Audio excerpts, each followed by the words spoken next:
안녕하세요. 만나서 반갑습니다. 역사가 김영준입니다. 태조실록 제11부 흥왕사의 변과 김용의 최후라는 주제를 가지고 오늘 여러분과 같이 이야기를 나눠볼까 합니다. 지난 시간까지 다뤘던 이야기 1362년 정말 많은 일이 있었죠. 일단 1362년 정월에 고려군은 수도 개경을 홍건군으로부터 탈환하는 데 성공을 합니다. 기껏 홍건군을 격퇴하고 개경을 탈환을 했는데 고려에서는 내후외환이 끊이질 않고 벌어졌다는 거죠. 먼저 외적으로는 나하추가 침공을 해왔기 때문에 이것을 막기 위해서 이성계가 출친을 했고, 그래서 동국면에서 치열하게 나하추와 이성계 사이에서 교전이 벌어지고 있었습니다. 이게 1362년 2월부터 7월 사이의 일이에요.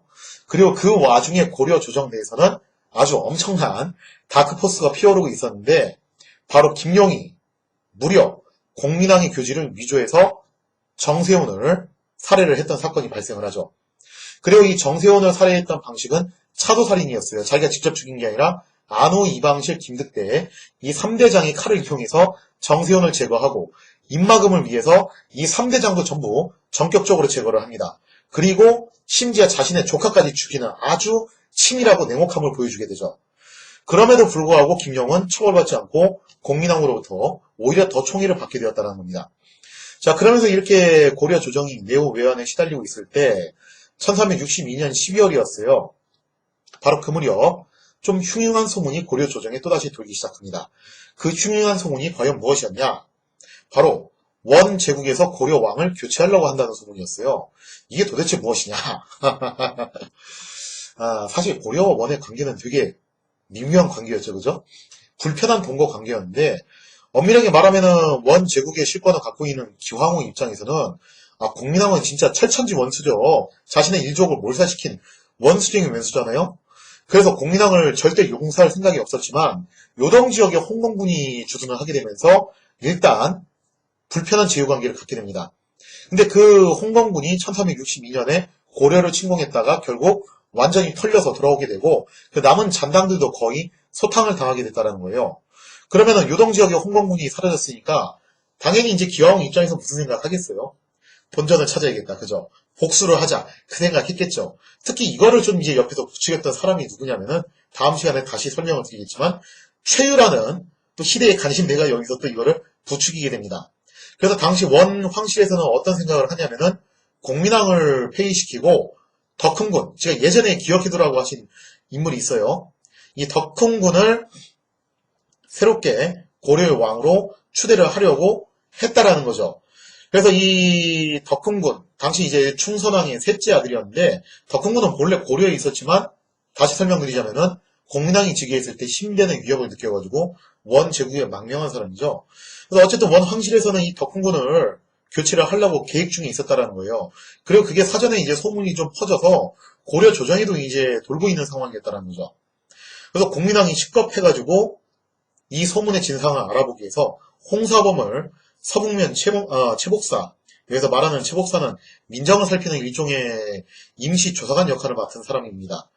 채복사로 파견하는 한편 원 황제의 생일 축하를 명목으로 유인우를 파견해가지고 예전에 이제 동국면 병마사로 쌍성 탈환했을 때 그때 총괄 지휘했던 장수였죠.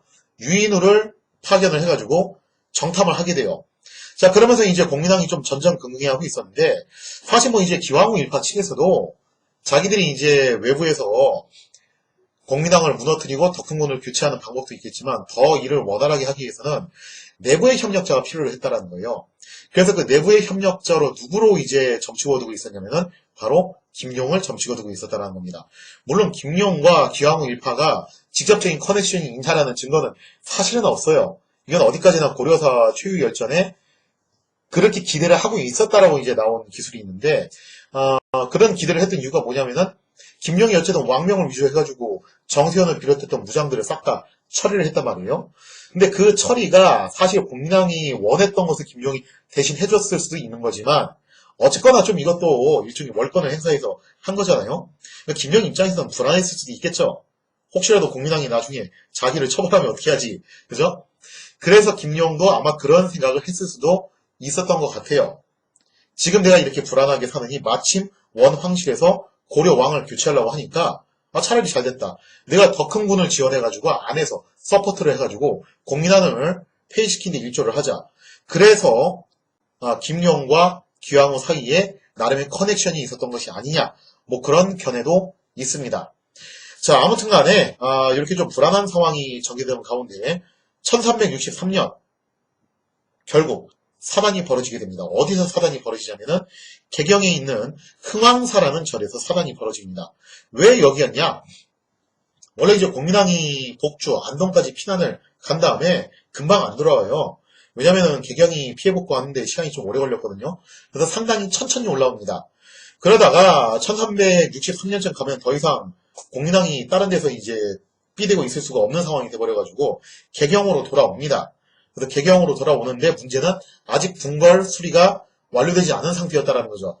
그래서 흥왕사를 임시 행궁으로 삼아서 거기에 머물게 되었다는 거죠. 그리고 이 흥왕사에서 변란이 일어나게 되니 어느 날 정체불명의 반군들이 갑작스럽게 흥왕사를 공격해 들어오기 시작했다는 거죠. 그러면서 이 흥왕사의 변에서 죽었던 인물이 바로 홍원박이라는 인물이에요. 자, 흥왕사의 변에서 핵심 타깃으로 제거됐던 홍원박은 도대체 어떤 인물이길래 제거를 당했는가?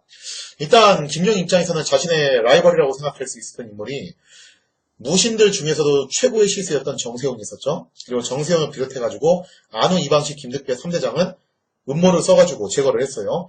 그 다음번에 이제 또 라이벌 대상이 됐던 게 누구냐면은 척신 대표였던 홍원박이었어요. 홍원박은 충수왕 때부터 고려 조정을 섬겨왔던 원로 대신이었습니다. 그리고 충수왕의 제4비였던 명덕태후가 바로 홍원박의 고모였어요. 게다가 홍원박이 개경탈환 전투에서 나름 여러가지 방책들을 내놓았기 때문에 기여한 바가 상당히 컸다라고 하죠. 자, 따라서 홍원박은 원로 대신에 왕실 척신의 개경탈환의 공을 갖고 있는 막강한 실세 중 한 명이었다는 겁니다. 거기다가 홍원박은 공민왕에게 직언을 꺼리지 않는 그런 성격이었는데 어떤 일이 있었냐? 공민왕이 홍원군을 피해서 복주로 피난했을 때였어요. 그때 공민왕이 이제 피난 과정에서 그런 모습들을 보여줬다고 했죠. 연애를 베푼다던가 유람을 한다던가 그런 모습들을 보여줬는데 물론 뭐 이제 그런 점도 있었을 거예요. 본인이 마음이 이제 좀 적적했겠죠. 수도 뺏기고 지금 지방으로 피난가는 처량한 그런 시세니까요. 그래서 그런 적적한 마음을 달래기 위해서 그랬을 수도 있고 아니면은 왕이 이렇게 수도를 뺏기고 지방으로 도망가니까 사람들이 우왕좌왕하면서 동요할 수도 있잖아요. 그래서 그거를 이제 진정시키기 위해서 일부러 여유 있는 모습을 보여줬을 수도 있어요. 그러나 아무래도 좀 적합한 행동은 아니었을 수도 있어요, 이게. 그래서 홍원박이 여기에 대해서 한마디 하는데 뭐라고 했는지 한번 볼게요. 행궁에서 구할 수 있는 금은이 너무 적은 데에 비해 왕의 씀씀이는 절제가 없자 홍원박이 왕에게 내탕의 저축이 너무 적으니 개경에 있을 때 쓰시던 것보다 더욱 절약해 쓰셔야 합니다. 라고 충고했다. 자, 그러자 이제 공민왕이 반응이 재밌습니다. 공민왕이 어떻게 반응을 하냐. 왕이 한참 바라다 보기만 할 뿐 대꾸하지 않자 홍원박은 물러나와 간언을 따르지 않으시니 어찌 이리도 자만하여 남의 말을 듣지 않으시는가 라고 한탄했다. 이재현이 그 말을 듣더니 내가 재상으로 있을 때도 매양 그런 식으로 하셨으니 그때마다 내가 주상을 애석히 여기지 않은 적이 없었다고 토로했다. 자, 이상의 사례를 통해서 볼 수 있는 게 뭐냐면은 일단 홍원박은 공민왕에 대해서 정말 돌직구 새직구로 날리는 그런 스타일의 인물이라는 거예요. 사실 뭐 홍원박 입장에서는 딱히 눈치 볼 게 없죠. 자기는 원로 대신에 왕실 척신이니까요. 그러다 보니까 공민왕 입장에서도 홍원박이 여러모로 껄끄러운 존재였던 것 같아요. 제가 다시 강조드리지만 공민왕이 가장 싫어했던 게 뭐였냐? 바로 자기한테 기어오른 사람들, 그죠? 능상하는 사람들 되게 싫어했다는 거예요. 근데 홍원박은 잔소리 수준을 넘어서서 막 돌직구, 새직구를 막 집어 던지는 사람이었는데 그럼에도 불구하고 공민왕이 홍원박한테 뭐라고 할 수 있었냐? 공민왕도 홍원박한테는 뭐라고 하지 못했다는 거예요. 그러니까 그냥 쳐다만 보고서 끝냈다는 거죠. 그러니까 이 쳐다보는 행위가 그거예요. 홍원박의 말을 듣기는 싫은데 그렇다고 뭐라고 하자니 이게 또 홍원박이 너무 급이 있는 신하고 그래서 차마 뭐라고 이제 막 말은 못하겠고 그러니까 이제 불만 섞인 눈초리로 노래만 보고서 끝낸 거죠. 자, 그래서 공민왕도 이렇게 홍원박을 상당히 까탈스럽게 생각을 했는데 당연히 이신점신 김용조차도 마찬가지로 홍원박을 상당히 뻘겋게 생각했다는 거죠. 그러니까 어떻게 보면 서로 통하는 거예요. 그러니까 공민왕 입장에서도 홍원박이 사라졌으면 좋겠다라고 생각을 하는 거고, 김영희 입장에서도 홍원박이 사라졌으면 좋겠다라고 생각을 했을 수도 있죠. 자, 그래서 이런 분위기 속에서 1363년 윤섬어에 결국 변란이 터졌으니 그것이 바로 흥왕사의 변입니다. 자, 그럼 흥왕사의 변이 어떤 식으로 진행이 되었는가? 1363년 윤섬월 결국 흥왕사의 변이 터지게 됩니다. 당시 김수와 조련 등이 약 50여 명의 무장 세력을 끌고 흥왕사를 급습을 한 건데, 김수하고 조련이 뭐하는 사람인지는 정확하게 알 수는 없어요. 아마 이들은 중무자는 아닌 것 같고, 아무래도 이제 이들은 장기말에 불과한 인물들이었겠죠. 그래서 이들이 원 황제의 친명이라고 하면서 근위병들을 죽이고 수기를 하던 여러 신하들을 살해를 하면서 공민왕을 시해를 하게 됐다고 하죠. 그래서 당시 정황을 사례를 통해서 한번 같이 살펴보도록 하겠습니다. 반적 김수와 조련 등 50여 명이 밤에 행궁인 흥왕사로 와서 문지기를 죽이고 곧장 궁안으로 침입했다. 서로 재상이라고 부르면서 황제의 분부를 내세우며 심의인 김한룡 및 첨의평리 왕제, 문예부 좌사윤, 김태권, 환자, 강원길 및 호위군사 7, 8명을 죽인 후 곧바로 침전에 이르렀다. 환관 이강달이 왕을 얻고 태후의 밀실에 숨었고 반적들은 침전으로 돌입했다. 왕과 용모가 비슷한 환관 안도치가 왕 대신 잠자리에 누워있는 것을 본 반적들은 왕으로 인해 살해한 후 기뻐 날뛰며 만세를 불렀다라고 돼 있죠. 그러니까 이때 당시에 김수와 조련 등이 왕의 침실로 쳐들어왔을 때 이미 공민왕이 이 소식을 감지를 했어요. 그래서 급하게 환관 이강달이 공민왕을 얻고 태후의 밀실로 가서 숨었고 공민왕을 일단 대피를 해서 살았어요. 그리고 공민왕과 용모가 비슷했던 안도치라는 환관이 스스로 자원을 한 건지 아니면 시켜서 한 건지 그거는 뭐 알 수는 없지만 어쨌든 공민왕으로 변장을 해가지고 침실에 누워 있었던 거죠. 그래서 당시 반적들은 침실에 누워 있었던 안도치를 공민왕으로 오해해서 살해한 후 거사에 성공했다라고 기뻐했다는 거죠. 연이어 반군들은 홍원박의 집으로도 쳐들어갑니다. 당시 홍원박의 아들 홍서범이 급하게 부친에게 사람을 보내서 변란 소식을 알려요. 그러나 홍원박은 도망치지 않고 오히려 반군들을 당당하게 맞이합니다. 홍원박은 내가 일국의 수상으로서 어떻게 죽음을 피하겠냐 하면서 시정초연하게 행동을 했다는 거죠. 자, 그러면서 이제 마침내 반군들이 집안에 들이닥치게 되는데, 자, 당시 반군들을 향해서 홍원박이 뭐라고 얘기를 했냐? 반적 주제에 어떻게 감히 원 황제의 명령을 사칭을 하냐라고 그렇게 꾸짖자, 뭐 반군들이 뭐 이거 100% 하겠어요? 그냥 문단무용이죠? 그대로 달려들어서 홍원박을 난도질을 해서 죽였다는 거죠. 자, 이렇게 해서 삽시간에 공민왕으로 가장했던 안도치와 홍원박이 죽임을 당했죠. 그리고 반군들은 거사가 성공했다라고 하면서 좋아했어요. 그러나 사실은 공민왕은 죽지 않고 살아남은 상태였다라는 겁니다. 자, 그래서 반군들은 그 다음번 타겟으로 노렸던 것이 누구였냐면은 여러 이제 재상들을 또 제거를 하려고 했었는데 거사 당일날 상당수의 재상들이 묘량사에 모여가지고 왕의 만수무강을 빌고 있었다는 거죠. 그래서 이제 반군들은 곧바로 묘량사로 달려가게 됩니다. 그리고 절 안에 모여있던 재상들을 일망타진하려고 했다는 거죠. 자, 그리고 이 묘련사에는 누구는 없었냐면은 김용은 또 없었어요, 여기에. 그러니까 뭔가 좀 냄새가 나죠, 그죠? 자, 이때 당시에 변란의 소식을 들었던 묘련사의 재상들은 급하게 묘련사를 떠나서 사익길로 해가지고 반군들을 피해서 사익길로 해가지고 순군으로 몸을 피하게 됩니다. 그리고 순군에 도착했던 재상들은 서둘러 군을 집결해서 반군들을 토벌하기로 했다라는 거죠. 자, 그런데 여기서 김용의 행동이 좀 이상해요. 그때 이제 부대를 편성해서 토벌대를 조직을 하고 있었는데 김용이 뭐라고 얘기를 하냐면은 다른 지상들한테 먼저 당신들이 출발을 하라는 거예요. 그래서 자기는 남은 군사들을 수습해가지고 뒤따라 가겠다라고 하면서 후발대로 남겠다라고 하는 거죠. 그래서 김용의 행동이 좀 수상했는지 당시 이제 정승이었던 유탁이라는 신하가 자기도 후발대로 가겠다라고 하면서 순군에 남게 됩니다. 자, 그러면서 이제 얼마 후에 숫자가 얼마 되지 않았던 반군들은 본격적인 토벌이 이루어지면서 순식간에 진압이 되었다는 거죠. 그리고 이때 활약했던 사람이 바로 최영을 비롯했던 무장 세력들이었습니다. 자, 그래서 최영이 반군들을 대대적으로 토벌을 했는데 이들 반군 중 일부는 포로로 잡혀가지고 순군으로 끌려오게 됩니다. 근데 여기서 이제 돌발 상황이 발생을 하게 돼요. 포로로 잡혀온 반군들은 원래 이제 어떻게 되냐면은 정해진 수순에 따라서 신문을 받아야 돼요. 그래서 배우가 누구냐, 누가 주모자냐, 그리고 왜 했냐, 목적이 뭐냐, 이런 것들을 이제 캐내야 되는데, 근데 이게 웬걸, 순군에 남아있었던 김용이 순군으로 끌려왔던 반군들을 신문도 하지 않고 오는 족족 다 죽여버린 거예요. 그러면서 결국 끝내 이 흥왕사이판의 배우는 밝혀지지 않은 채 일단락 되게 됐다는 거죠. 그리고 김용은 흥왕사의 편을 진압한 1등 공신으로 상을 받게 됩니다. 어느 날 이제 김용이 반란을 진압을 축하하는 그 술자리에서 잔뜩 술에 취해서 이렇게 얘기를 했대요. 이제 세 가지 걱정거리가 사라졌으니 기쁘지 않는 일이냐? 얼마나 이게 기쁘지 않냐? 하면서 이런 얘기를 했다라는 거죠. 자, 그러면서 여기서 세 가지 걱정거리가 도대체 뭐냐? 되게 의미심장하죠. 여기에 대해서는 당시에 설이 되게 분분했어요. 아마 이걸 것이다, 저걸 것이다 설이 분분했지만 대체로 이제 뭐라고 해석을 했냐면은 세 가지 걱정거리, 정세훈, 그리고 안우, 이방실, 김득배 3대장, 그 다음에 홍원박, 이 세 명을 세 가지 걱정거리로 김용이 지칭을 한 것이 아니냐라는 설이 상당히 지배적이었다는 거죠.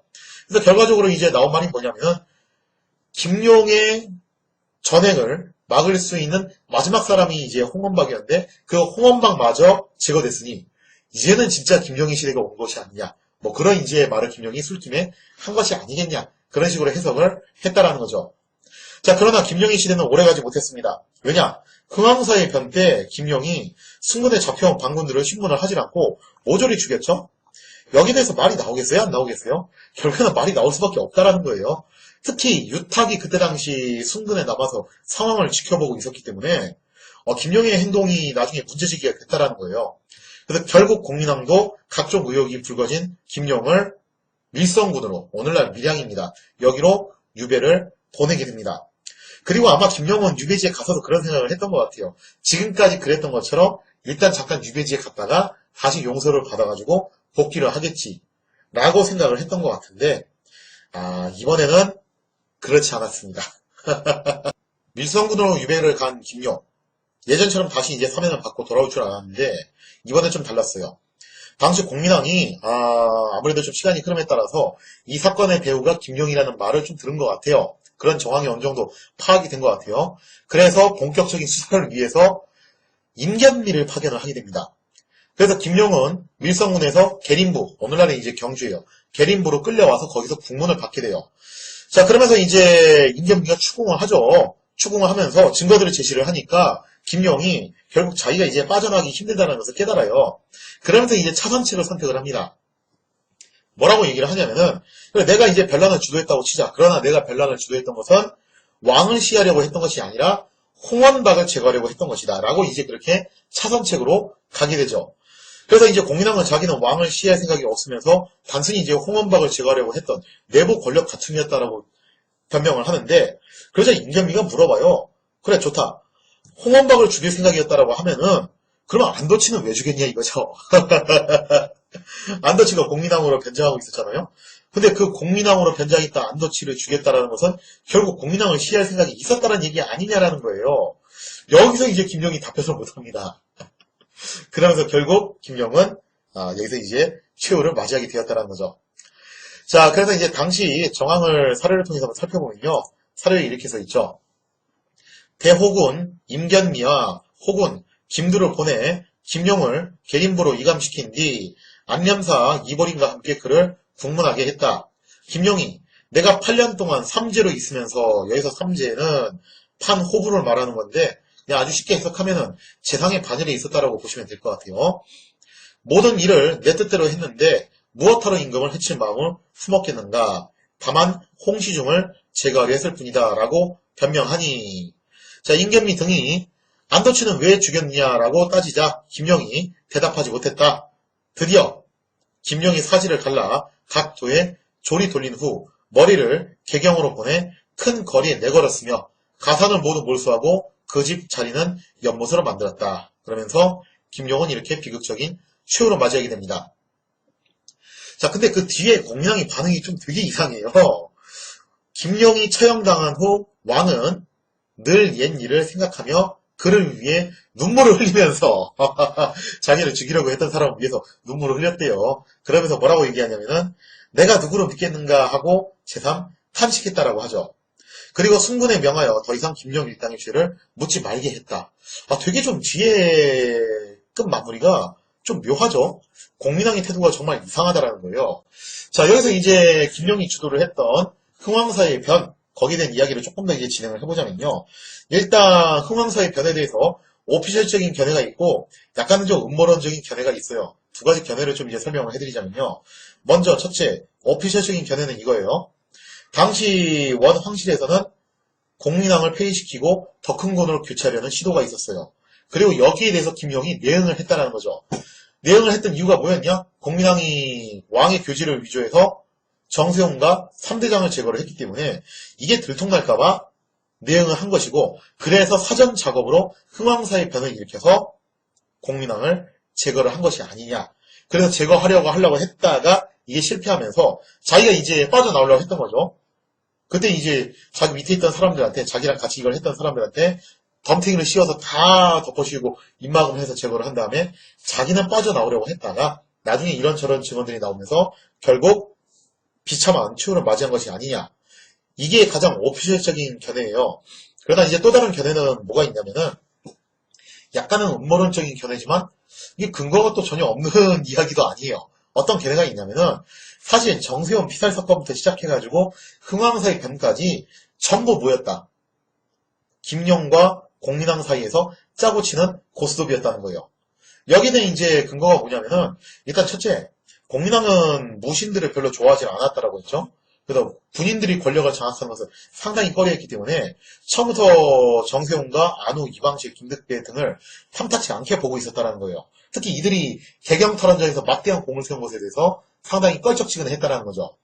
그래서 이거를 김용이 이제 사전에 눈치를 채고서 알아서 제거를 해준 건지 아니면 정말로 양자 사이에 커넥션이 확실하게 있었던 것인지는 알 수는 없죠. 뭐 그런 사료는 없으니까요.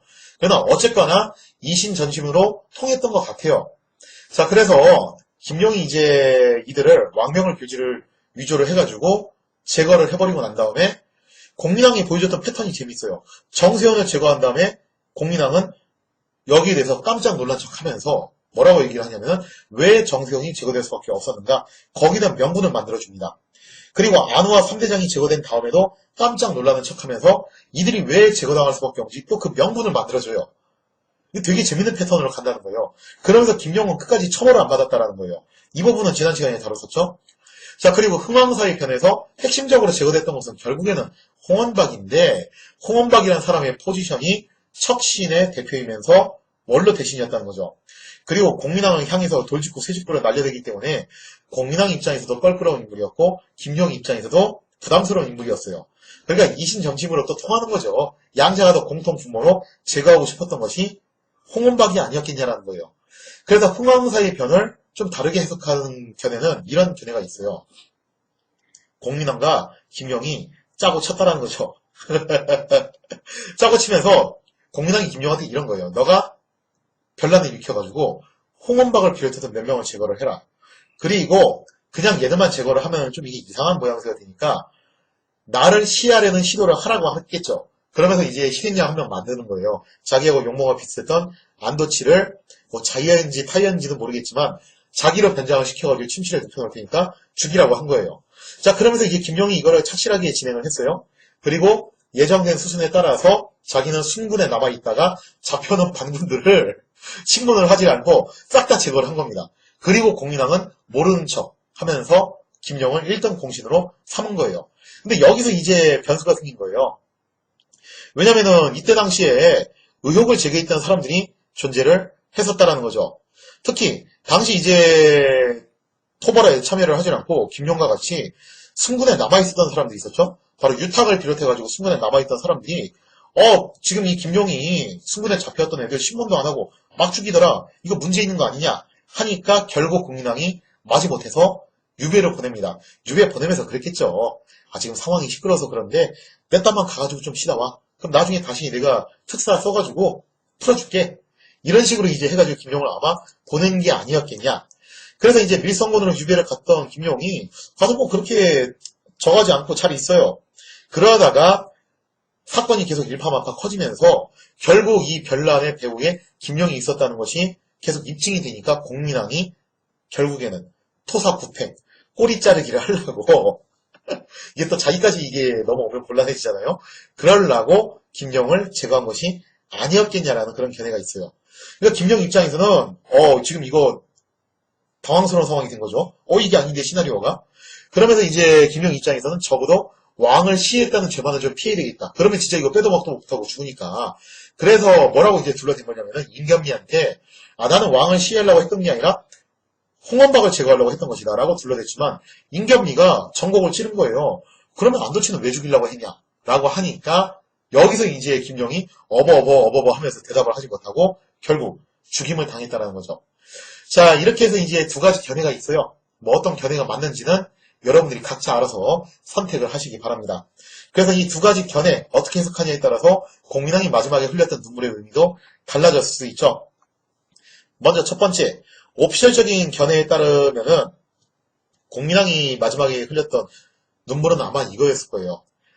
그래도 김용이 옛날에 나를 위해서 참 여러 가지로 애를 써줬는데 왜 얘가 막판에 덕훈군을 선택해가지고 이렇게 비극적인 결말을 초래를 하게 되었는가.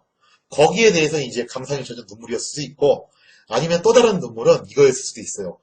아이고 우리 용이가 그동안 더러운 일, 지저분한 일, 힘든 일, 추잡한 일 가리지 않고 손에 피 묻혀가면서 그렇게 나를 위해서 일을 해줬는데 어쩔 수 없이 내가 김용을 토사구팽 해버렸네. 앞으로 이런 거 누가 대신 해주겠냐 하면서 거기에 대해서 한탄하는 눈물이었을까? 뭐 어느 쪽이었을지는 여러분들이 각자 알아서 해석을 하시기 바랍니다. 자, 아무튼 간에 이 김용이 주도를 했던 흥왕사일전이 마무리가 되면서 고려 정계에 대대적인 개편이 일어납니다. 사실 되게 묘한 상황이 됐어요. 개경탈환에 공을 세웠던 그리고 여기와 연관이 되었던 사람들이 싹 다 사라져버렸습니다. 정세원, 안후, 이방실, 김득대, 홍원박 그리고 김용까지. 하여튼 이 개경탈환과 관련된 패밀리들이 싹 다 사라져버리고 대장파 신하들이 전부 숙청을 당한 거예요. 그러니까 어떻게 보면은 권력을 앞으로 가질 수 있는 그런 공신 세력이 공교롭게도 싹 사라진 거죠. 자, 그러면서 공민왕이 이때 새로 키워졌던 인물들이 누구였냐면은 본래는 이제 중견에 있었던 인물들이었죠. 바로 이인희, 임견미, 최영 이런 사람들이 여기에서 대장파로 떠오르기 시작했다는 겁니다. 자, 그러면서 어쨌든 간에 고려 조정에서는 세대 교체가 일어났다는 거죠. 자, 그렇게 해서 중견에 있던 사람들이 대장파로 올라갔다는 것은 반대로 신참에 있었던 이성계가 이제는 중견으로 올라올 수 있는 여지가 생겼다는 겁니다. 자, 어쨌거나 김용의 흥왕사의 변이 이렇게 마무리되어 가는 과정에 그 와중 속에서도 기왕후는 정말로 공민왕을 해이시키고 덕흥군으로 왕을 교체하려는 작업을 진행을 하게 됩니다. 그러면서 여기서 이제 또 아주 중요한 역할을 하는 희대의 간신배가 등장을 하는데 그게 바로 최유였죠.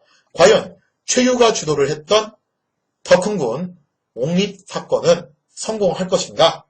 여기서 이제 이성계가 다시 또 등장을 해서 활약을 하게 되는데 거기에 대한 이야기는 다음 시간에 이어서 계속하도록 하겠습니다.